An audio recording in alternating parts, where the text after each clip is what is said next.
Seguimos en Batalla Cultural y ya está con nosotros nuestro próximo entrevistado, Pablo Semán, sociólogo. ¿Qué haces, Pablo? ¿Cómo te va? Muy bien. Bienvenido. Le contábamos a Pablo que Milei ahora no está en el escenario del Movistar Arena porque se fue a cambiar, así lo anunció, para después ya volver vestido de presidente. O sea, en la parte de Rockstar ya la cumplió, ahora se cambia y en un rato habla para presentar su libro que se llama La construcción del milagro. Es impresionante cómo se puede disociar, ¿no? Sí. Porque él cree realmente que lo que hizo recién no fue como presidente. Claro. Fue como, no sé, cantante. Bueno, él cree Como que lo de cantante. Libra. Como lo de Libra, exactamente. Él tuitea cosas, pero no como presidente. No sé si viste algunas de las imágenes de Milei cantando recién. No, Bueno. por suerte. Sí. Si tenemos algo, busquemos y se lo compartimos a No Pablo. sean malos. ¿Qué? Yo no los maltraté a ustedes. Todavía. Escuchá, hay muchos jóvenes ahí en el Movistar Arena. Él retoma hoy un poco el vínculo con las fuerzas del cielo, con la militancia digital del Gordo Dani, qué sé yo. ¿Está intentando recomponer ese vínculo? Sí, yo creo que él está intentando, lo cual no quiere decir que lo esté logrando. A ver, Milei durante el periodo de gobierno consolidó un activo que intenso, a esta altura yo creo un poco agónico, que tiene una densidad, pero el Movistar Arena tampoco es el Maracaná, y el Maracaná no es la sociedad argentina, aunque hubiera un Maracaná en Argentina. Entonces, Y lo nada, es una logrará cosa llenar. de un activo hiperintenso donde muchos de esos siguen hasta las últimas consecuencias. Lo que yo veo es otra cosa, que varias veces lo hablamos. La última vez en algún otro programa veíamos que los jóvenes iban tomando distancia. Había un clima yo me acuerdo de una entrevista que hice en junio acá con Murano, desolación económica, ¿no? La desolación era un sufrimiento enorme, independientemente de lo que fueran a votar. Y ya más adelante en el tiempo empezaban cosas que tenían que ver con la decepción y con la bronca. Y cuando aparece el tema de Karina y el 3%, hubo una retracción muy grande. Pero porque ahí se juntaron dos cosas, ¿no? Mucha gente hacía un sacrificio que para ellos tenía sentido y mucha otra gente hacía un sacrificio que empezó a ser una tortura, ya no un sacrificio, y cuando pierde sentido, más todavía, y empieza a perder más sentido todavía, no solamente cuando no se ven los frutos, sino cuando el gobierno aparece haciendo las cosas de la casta y traicionando su propia promesa de la motosierra. Entonces, en un mismo recorrido, el gobierno licuó su consenso político y económico casi al mismo tiempo, y ahí los jóvenes se retrajeron. Nosotros vimos eso antes de la elección, con los jóvenes que se ausentaban, que, digamos, ya no podían decir alegremente y un poco como incentivando a los otros, voto a Milei, ¿no? Y medio que se guardaron, tuvo que ver mucho ese 10% de ausentismo con los jóvenes y con la derrota electoral de Milei. Así que, no sé, en ese activo intenso y militante y comprometido con las consignas, que es una porción muy chica del electorado de Milei, él puede estar recomponiendo, genera la solidaridad que genera un líder herido, ¿no? Que, bueno, te vamos a apoyar, yo te sigo a todas partes, no me importa si ganas o si perdés. Pero después me parece que hay una gran desafección y el gobierno lo está sabiendo, por otro lado, porque creo que ven las encuestas y yo creo que desde la derrota que tuvieron el 7 de septiembre en adelante no tuvieron ninguna buena noticia para darle a sus votantes, con lo cual yo no veo que estén logrando recomponer. Que lo están intentando, sí. También me llama la atención una cosa, perdón, yo me avanzo con esto. Me llama la atención una cosa que por ahí no debería llamarme la atención, pero me llama la atención, que es desde la derrota electoral, y yo diría desde antes de lo de Españolo, el gobierno parece no tener nunca un plan B. No tiene capacidad de respuesta.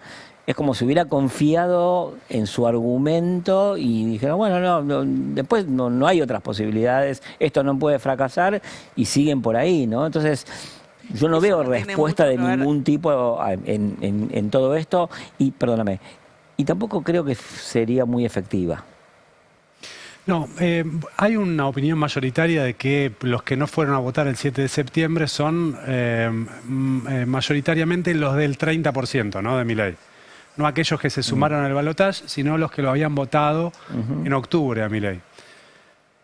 Con estos escándalos de corrupción, e incluso con lo de Esper, que va más allá de un escándalo de corrupción, ¿puede verse afectado el respaldo de ese otro sector, el sector de Cambiemos, que lo Sí. terminó votando a Milei en el balotaje? Yo creo que, o sea, más que fijarme en el porcentaje, me fijo yo en los motivos, ¿no? Entonces, yo creo que lo primero que perdió es el voto económico y el voto de esa clase media baja que estaba harta de todo y que, digamos, no era muy próxima al PRO, ¿no? Eso también se fue cayendo o sea, venía cayéndose, como yo les decía antes, y con lo de Españolo se cae aún más. Me parece que sí, efectivamente lo de Espert trae el tema más republicano. Ahora, yo creo que pasan dos cosas que habrá que ver, ¿no? Yo lo tengo como pregunta, lo tengo como hipótesis, lo estoy investigando. No lo podemos saber ahora. A mí me parece que una parte de ese no voto de septiembre se va a redistribuir y hay gente que va a votar al gobierno por miedo, qué sé yo, el efecto paso, pero creo que va a ser muy bajo eso y creo que va a empezar a haber gente que va a votar al gobierno, perdón, contra el gobierno, con lo que le duela más al gobierno. Y por otro lado, puede ser que se agreguen nuevos abstencionistas, ¿no? Entonces, por un lado, ese 10% puede crecer porque se agreguen nuevos, pero por otro lado se achique porque el voto de los que no votaron en septiembre se redistribuya. Porque aparte me parece que hay otra cosa que niega el efecto paso, que es en la perspectiva de que al peronismo, te escuché decir eso antes, las cosas le quedan más fáciles para el futuro. No creo que las distintas militancias del peronismo, ni los distintos poderes del peronismo se retraigan en esta campaña, que era lo que se podía suponer, porque no, bueno, cada uno sale a defender sus intereses y lo hacen en la elección del 7 de septiembre y después no. Me parece que ahora todo el mundo va a poner un poco más y eso territorialmente al peronismo le puede ayudar, ¿no? Entonces eso va a incidir en esos votos, pero sí afecta un poco el voto republicano. El gobierno no metió ni un gol ni una jugada para la tribuna propia en ningún momento. O sea, esto en términos electorales no significa nada. Esto que estamos viendo, Sí, lo Milei estamos cantando viendo y que sé yo qué, ¿no? en las Sí, perdón, pantallas. perdón a la gente que está viendo la televisión. Milei cantando en el Movistar Arena. O No en la significa computadora, nada. perdón. Decís no significa nada. Vos de ninguna manera tenés la expectativa de que al gobierno le vaya bien en esta elección. Mira, yo no sabés bien que no trabajo con números. Me sorprendería que le fuese bien, más bien, o sea, escuché a un montón de encuestadores. Hace 3 meses Fidanza a mí y a otro, Eduardo Fidanza a mí y a otra persona que investiga estas cosas, nos dijo, yo sé que ahora parece, hace 3 meses, que Milei puede ganar, pero va a pasar mucho tiempo y esto se va a poner muy mal, hay que reconocerlo, Fidanza tenía una hipótesis muy clara sobre esto. Pero yo te agregaría una cosa que yo lo venía planteando desde antes. A mí no me sorprendería además que le vaya en el interior peor, en algunas provincias le vaya peor de lo que ellos creían que les iba a ir. Para mí, Por ahí ejemplo. los lugares que investigué, me empecé a pensar que estaba frágil cuando vi algunas cosas que pasaban en San Luis o en Chaco, que eran con gobernadores con los que él tenía acuerdos, finalmente con el de Chaco los tiene, con el de San Luis no, pero ahí una cosa que se veía, que es un poco este voto más económico, que es gente de las más diversas gamas, de las clases medias, exhausta por el ajuste, desmoralizada por el hecho de que Milei venía haciendo acuerdos con la casta, no había estallado ningún conflicto. Libre había quedado un poco en stand-by, ¿no? Entonces, esa gente estaba triste, enojada, cansada, muchas veces al borde del llanto, de ese tipo de emoción. Y uno lo veía en Chaco, en San Luis, en Salta, en Jujuy, inclusive en Santa Fe. Entonces yo digo, en esos lugares le puede ir mal. Yo creo que el que menos mal le puede ir, por lo que yo hice trabajo de campo, es Mendoza, donde tiene una articulación muy fuerte, pero por ejemplo, yo no hice trabajo ahí, pero estoy leyendo y viendo y sabiendo alguna cosa, que en Córdoba tampoco le está yendo tan bien. Y algunos dicen que en la Patagonia le va a ir muy bien, pero yo no sé si en Neuquén le va a ir tan bien. Es fuerte lo que decís porque la hipótesis del gobierno es que va a ser una mala elección en la provincia de Buenos Aires, como ya quedó comprobado el 7 de septiembre, pero que va a compensar de alguna manera con el resultado del Córdoba, con el resultado en Santa Fe, con el resultado en Mendoza, y que así va a lograr sostener un 35%. Ser la fuerza más votada a nivel nacional. Claro, lo que pasa es que ahí yo veo una cosa, ¿no? Que es, el gobierno va a intentar todas las maniobras posibles para que haya una lectura del supuesto triunfo del gobierno, aprovechando la división de las otras fuerzas que no conforman una lista unificada. Ahora, para mí, lo que habría que evaluar es el crédito que le había dado la sociedad a Milei, o una parte importante, porque no fue la sociedad entera, el crédito que le había dado una parte de la sociedad a Milei disminuye. Y el cuestionamiento a las prácticas del programa disminuyen. Después está el proceso de la oposición, que yo creo que se aceleró. Para mí la oposición venía medio dormida en su proceso de recomposición, atendía más a sus internas, estaban golpeados, bueno, un montón de cosas que uno podía ver, pero finalmente esto tocó la campana y dijo, veamos cómo hacemos. Yo recién acabo de escuchar a Karen Tepp, escuché hoy a la tarde a Juan Grabois, escuché a otros dirigentes en medios, ¿no? Y bueno, se nota que están elaborando un programa. Y por otro lado, está que es interesante, ¿no? Cuando uno oye, aparte del establishment que mal que mal entendía que acá había una alternativa para ellos con Milei, se están preguntando, bueno, ¿esto se sostiene?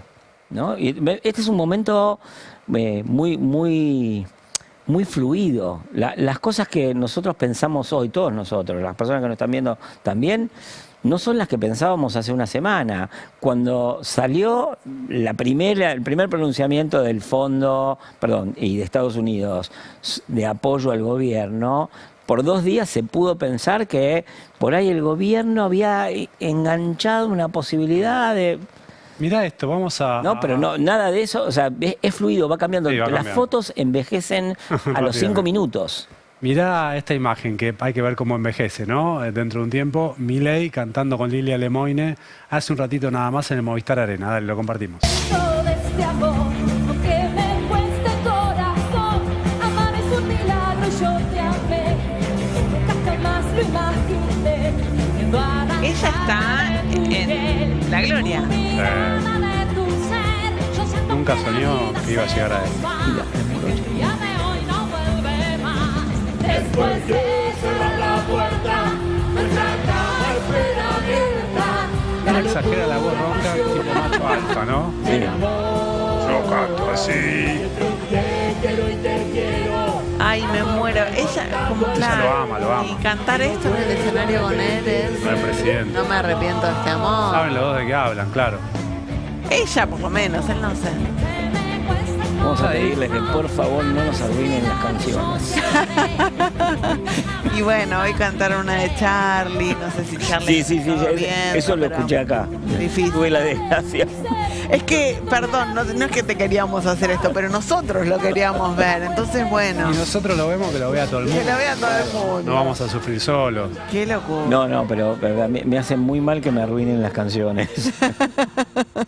¿Vos pensás que hay estrategia en esto de hacer un show musical cuando hay una crisis política tremenda?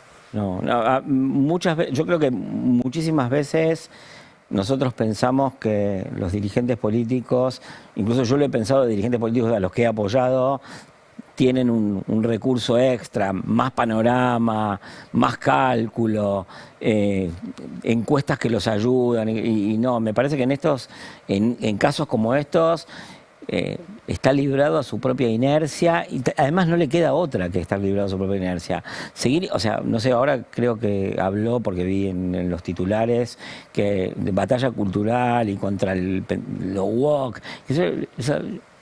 Esas son cosas para la tribunita chiquita de él que nunca dieron resultado y ahora menos van a dar resultado, porque aquello causó ajenidad. El discurso de Davos causó, en parte, hostilidad contra él, pero en lo que no causó hostilidad, causó ajenidad. ¿De qué habla este tipo?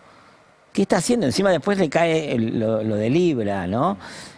Y ahora, en medio de todo, de expert y qué sé yo, más bien yo lo que diría es le agrega una palada de tierra más a los consensos que él había creado y se están incendiando muy rápidamente. Cuando yo veía que dirigentes que me gustan en serio e ideas que me gustan eran procesadas de esta manera, me ponía muy nervioso. Ahora yo digo, sigan así, muchachos. Hagan lo que quieran. Claro, o sea, sigan así porque yo conozco a dónde lleva eso, a su propio fracaso. Pablo, muchísimas gracias, Gracias por haber venido. venir. Gracias. Bueno, Disfrutamos la gracias a conversación. ustedes. Muchas gracias.